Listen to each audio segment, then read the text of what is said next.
शांति। आज 23 जुलाई 2021 के महावाक्य हैं। बाबा की मुरली का सार है, मीठे बच्चे, तुम्हें अपना चिंतन करना है, दूसरे का नहीं, क्योंकि ड्रामा अनुसार जो करेगा वह पाएगा। प्रश्न है, त्रिकालदर्शी बनने से आत्मा को कौन सी स्मृति आई है? बाबा ने कहा, आत्मा को स्मृति आई, हम असुल मूल वतन के निवासी इस ड्रामा में पार्ट बजाने आए हैं। हमने मुख्य एक्टर बन 84 जन्मों का पार्ट बजाया, अभी बाप के सन्मुख हैं, फिर साथ में घर जाएंगे। पावन बनकर घर जाना है, फिर सुख धाम में आना है। यह सारा खेल भारत पर ही बना हुआ है। यह सारी स्मृति त्रिकालदर्शी बनने से आ गई। गीत है मरना तेरी गली में। ओम शांति। यह गीत किसने गाया? बच्चों ने। क्या कहते हैं बच्चे? बाबा, अभी तो आपके गले का ही हार बनना है, यह शरीर तो यहाँ ही छोड़ देना है। बच्चे जानते हैं शांति धाम व निर्वाण धाम में बाप और हम बच्चे आत्माएं रहती हैं। अब बाप घड़ी घड़ी कहते हैं, अपने को आत्मा निश्चय करो। तुम जानते हो, हम आत्माएं बाप के साथ निर्वाण धाम में रहने वाले थे। फिर यह शरीर धारण कर 84 जन्मों का चक्कर लगाया है। बच्चे जानते हैं, हम बरोबर परम धाम के निवासी हैं। अब फिर बाबा आए हैं, तुम बैठे हो, देखते हो, बाबा सामने बैठे हैं। यहाँ है लौकिक शरीर के संबंध। हम असुल आत्माएं थी, फिर लौकिक संबंध में सुख का और दुख का जीवन बिताया। अभी तुम आत्माएं त्रिकालदर्शी बने हो। बाप भी तीनों कालों, तीनों लोकों को जानने वाला है। तुम भी जानते हो, नंबरवार पुरुषार्थ अनुसार। पढ़ाई की याद तो रहनी चाहिए ना। अभी स्मृति आई है, बाबा ने समझाया है, तुम मूल वतन में रहने वाले हो। अभी तुम बाप दादा त्रिकालदर्शी बने हो। तुम जानते हो, इस ड्रामा के हम मुख्य एक्टर्स हैं। सारे ड्रामा का नॉलेज तुम्हारी बुद्धि में अब है। स्मृति आई है, हम आधा कल्प सुख धाम में रहते हैं। वहाँ रावण होता नहीं। हम आत्माएं पूरे 84 जन्म चक्कर लगाती हैं। अभी बाप सन्मुख बैठे हैं।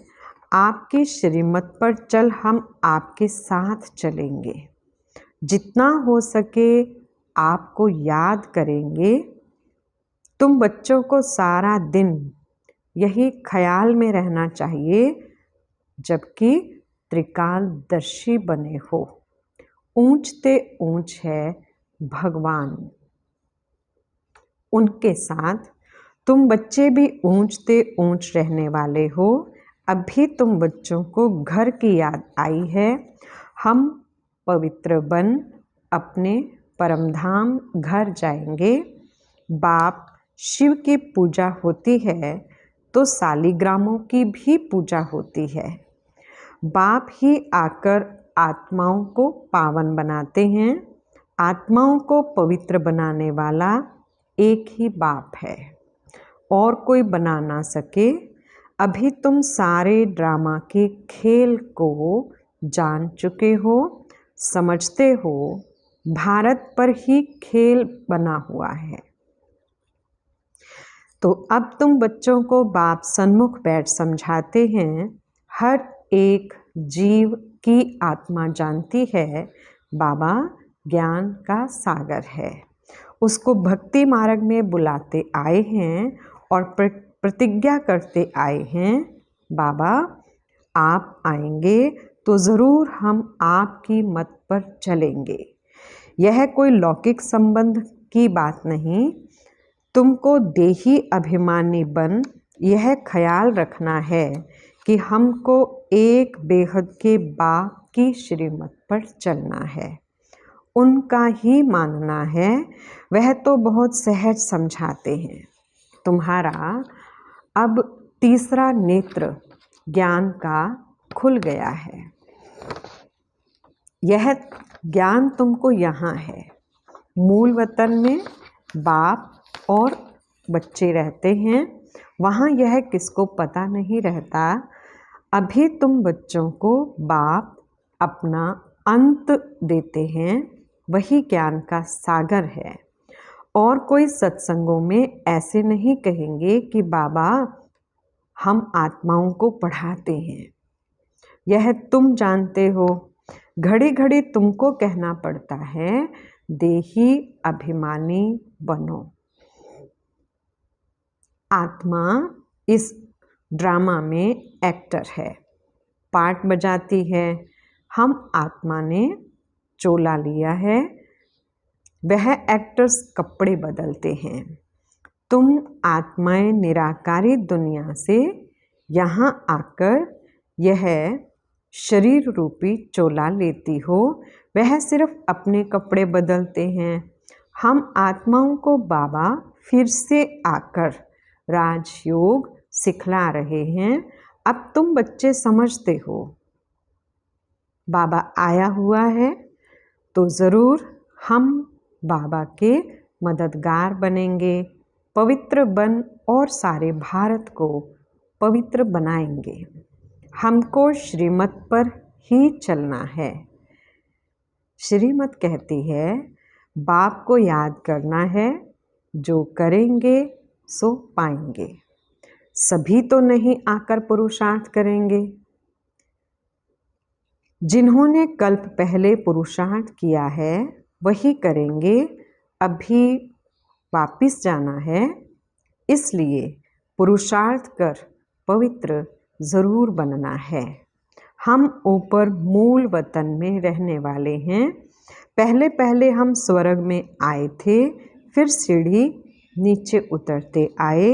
बाप समझाते भी भारतवासियों को हैं, भारत में ही आते हैं, याद भी भारत में करते हैं कि आकर हमें पावन बनाओ। शरीर धारण कर हमको श्रेष्ठ कर्म सिखलाओ। शरीर का नाम भी गाया हुआ है। यह भाग्यशाली रथ है। बाप भी कहते हैं मैं साधारण तन में प्रवेश करता हूँ। आगे भी कहा था तुम बच्चों को स्मृति आई है। बरोबर 5000 वर्ष पहले भी बाबा ने यही कहा था और कोई भी यह बात बता नहीं सकते हैं। बाप ही कहते हैं 5000 वर्ष पहले भी मैंने इस शरीर में आकर तुमको समझाया था। अब फिर तुम बच्चों को कहता हूँ आत्म अभिमानी बनो। जैसे नाटक वालों को मालूम रहता है ना, हम कौन सा वस्त्र पहनकर क्या क्या पार्ट बजाते हैं, परंतु वह तो हैं देहे अभिमानी। ये है बेहद की बात। देही अभिमानी बनना है। हम असुल आत्मा ही हैं। अभी हमारा पाठ पूरा होता है। बाप सन्मुख बैठ सब कुछ तुमको समझाते हैं। यह भूल नहीं जाना है माया कितने विघ्न डालती है। बाप समझाते हैं बच्चे तुमको कोई भी विक्रम नहीं करना है। मनसा तूफान भल बहुत आएंगे, अपनी परीक्षा लेनी है। हमारी कर्मेंद्रियां चलायमान तो नहीं होती हैं। हम काम को जीत सकते हैं। तुम्हारे लिए तो बहुत सहज है। हम आत्मा हैं, एक बाप के बच्चे हैं। बाप से ही योग लगाना है। कर्मेंद्रियों में चलायमानी होना, यह भी देह अभिमान हुआ ना। तुमको कोई से भी डरना नहीं है, निर्भय बनना है। कहाँ भी भले जाओ, साक्षी हो देखना है। हम तो आत्मा हैं। इस खेल को तुम पूरा जान गए हो। ऊंचते ऊंच बाप है, यह बुद्धि में आया है, उनको बिंदी कहा जाता है। निराकारी दुनिया में आत्माओं का झाड़ है। बीज से झाड़ निकलता है, फिर नंबरवार पत्ते आते हैं। यह भी ऐसे है। ऊपर से नंबरवार आत्माएं आती हैं। आत्मा प्रवेश कैसे करती है, निकलती कैसे है, यह कोई देख ना सके। अब बाप बैठ समझाते हैं, तुम्हारी आत्मा पतित हो गई है, उनको पावन बनाओ। इन द्वारा बाप बैठ समझाते हैं। बात तो कर्मेंद्रियों से ही करेंगे ना। आत्मा बिंदी इसमें नहीं होती तो कर्मेंद्रियां कुछ कर नहीं सकती। इतनी छोटी सी बिंदी कितनी पावरफुल है। उनमें सारी नॉलेज है। बाप ज्ञान का सागर है, जो तुमको बैठ समझाते हैं। उनमें सारा ज्ञान है। यह भी उनका पार्ट नूंदा हुआ है। तुम्हारी आत्मा में भी 84 जन्मों का पार्ट है। तुम दुख सुख का पार्ट बजाते हो, दुख में बहुत तकलीफ लेते हो। बाप कहते हैं, मैं तो पुनर्जन्म में नहीं आता हूँ, तुम 84 जन्म लेते हो। मैं तो नहीं लेता हूँ। मैं आकर तुम बच्चों को सहज युक्ति बताता हूँ कि मुझे याद करो तो पावन बनेंगे। आधा कल्प तुम कामचिता पर बैठ तमोप्रधान बने हो। आत्माओं से ही बाप बात करते हैं। आत्मा के ऑर्गन्स पहले छोटे होते, फिर बड़े होते हैं। आत्मा तो छोटी बड़ी होती नहीं। आत्मा ही कहती है, हे पतित पावन आओ। आत्मा बाप को पुकारती है। बाप कहते हैं, मैं कल्प कल्प आता हूँ तुम पतितों को पावन बनाने। अभी तुम जानते हो आत्मा कैसे आती जाती है। मनुष्य बहुत माथा मारते हैं। देखें आत्मा शरीर से कैसे निकलती है, परंतु किसको पता नहीं पड़ता, क्योंकि यह है अति सूक्ष्म। छोटी सी आत्मा में कितना पार्ट है। जैसे बीज में सारा ज्ञान है, वह तो बीज है जड़। बड़ का झाड़ होता है, उसका बीज कितना छोटा, उनसे झाड़ कितना बड़ा लंबा निकलता है। कलकत्ते वाला बड़ का झाड़ कईयों ने देखा होगा, बहुत बड़ा झाड़ है। अब उनका फाउंडेशन सारा सड़ गया है, बाकी झाड़ खड़ा है। यह भी ऐसे है। देवता धर्म का फाउंडेशन है नहीं, झाड़ की भी अब जड़जड़ीभूत अवस्था है। यह भी तुम जानते हो। तब तो गवर्नमेंट को भी कहते हो कि हम इतने समय में दुनिया को पावन बनाकर दिखाएंगे। मनुष्य इन बातों को समझते नहीं। तुमको तो निश्चय है कि हम इस भारत को श्रेष्ठाचारी जरूर बनाएंगे, तब तो भ्रष्टाचारी दुनिया का विनाश होगा। ये जो चाहते हैं कि शांति हो जाए, आत्मा पार्ट बजाते बजाते थक गई है, इसलिए पुकारती है, हे शांति देवा। यह थोड़ी समझते हैं कि आत्मा शांत स्वरूप है, परंतु यहाँ आत्मा को कर्मेंद्रियों द्वारा कर्म तो जरूर करना ही है। शांति दो कहते हैं। यह किसको पता नहीं है कि शांति धाम अलग है, सुख धाम अलग है। सुख धाम में बहुत थोड़े मनुष्य होते हैं, वह है ही पवित्र दुनिया।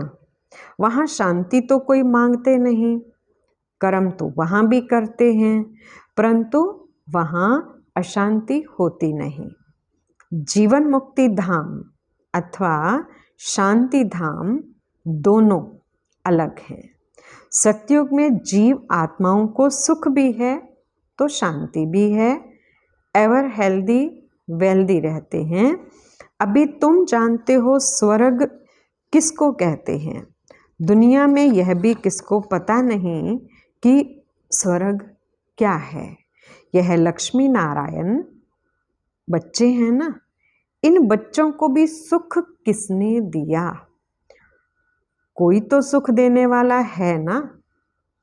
क्या इन्हों का फिर राज्य आने वाला है? स्वर्ग जरूर फिर रिपीट होगा।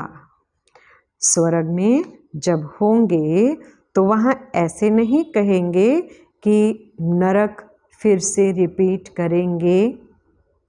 अभी कहते हो पवित्रता सुख शांति की नई दुनिया फिर से रिपीट होगी।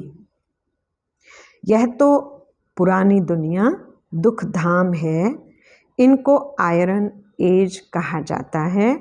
नई दुनिया भी तो थी ना, उनको स्वर्ग कहते हैं। यह ज्ञान तुम्हारी बुद्धि में ठहरा हुआ है। बरोबर हम फिर से देवी देवता बन रहे हैं।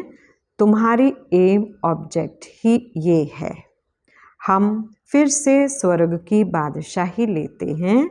बेहद के बाप से वर्षा ज़रूर पाएंगे। यह अच्छी रीति याद करना है।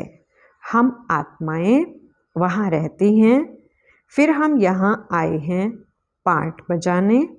अब स्मृति मिली है 84 जन्म कैसे लेते हैं। बाप समझाते भी तुम ब्राह्मण मुखवंशावली ब्राह्मणों को हैं। ब्राह्मण बनने बिगर, प्रजापिता ब्रह्मा का बच्चा बनने बिगर शिव बाबा से वर्षा कैसे लेंगे?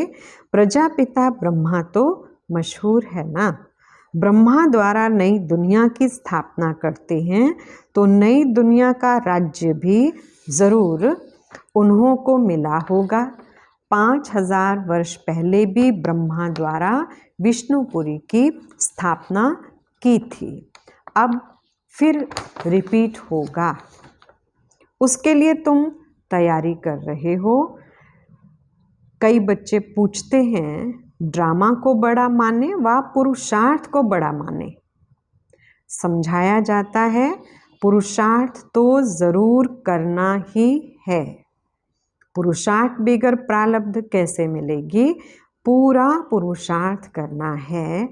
कोई अच्छी रीति पुरुषार्थ करते हैं तो समझाया जाता है ड्रामा अनुसार इनका पुरुषार्थ अच्छा चलता है, पद भी अच्छा पाएंगे। उनका पुरुषार्थ बहुत तीव्र चलता है, फिर चलते चलते कोई का कम पद भी हो जाता है। ब्राह्मणियाँ जानती हैं, ब्राह्मणियों के पास आने वाले भी जानते हैं फलाना बहुत अच्छा चलता था, आजकल आते नहीं हैं। कहते हैं हमारी बुद्धि में पता नहीं क्यों नहीं बैठता है। बाबा को हम याद ही नहीं कर सकते हैं, बस हम नहीं चल सकेंगे। बड़ी मंजिल है, ऐसे ऐसे लिख देते हैं। मूल बात है ही निर्विकारी बनना। विकारों को छोड़ना बड़ा मुश्किल है। तुम जानते हो ड्रामा अनुसार कल्प पहले मिसल इनकी ऐसी अवस्था चली आ रही है।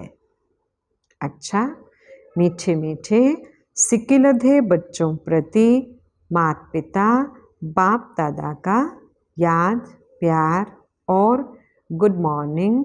रूहानी बाप की रूहानी बच्चों को नमस्ते।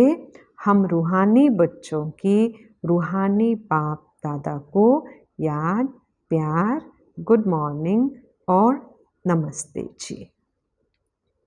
धारणा के लिए पहला पॉइंट है, इस बेहद के खेल को साक्षी हो देखना है। कोई से भी डरना नहीं है। निर्भय बनने के लिए मैं आत्मा हूँ। यह पाठ पक्का करना है। दूसरा पॉइंट है, अपनी जांच करके स्वयं की परीक्षा लेनी है कि कोई भी कर्मेंद्रिय चलायमान तो नहीं होती है। काम विकार पर विजय पाई है। देही अभिमानी कहाँ तक बने हैं। वरदान है, कंबाइंड स्वरूप की स्मृति और पोजीशन के नशे द्वारा कल्प कल्प के अधिकारी भव। विस्तार, मैं और मेरा बाबा इस स्मृति में कंबाइंड रहो तथा यह श्रेष्ठ पोजीशन सदा स्मृति में रहे कि हम आज ब्राह्मण हैं, कल देवता बनेंगे। हम सो हम का मंत्र सदा याद रहे तो इस नशे और खुशी में पुरानी दुनिया सहज भूल जाएगी। सदा यही खुमारी रहेगी कि हम ही कल्प कल्प की अधिकारी आत्मा हैं। हम ही थे, हम ही हैं और हम ही कल्प कल्प होंगे। स्लोगन, स्वयं का स्वयं ही टीचर बनो तो सर्व कमजोरियां स्वतः समाप्त हो जाएंगी। अच्छा, ओम शांति।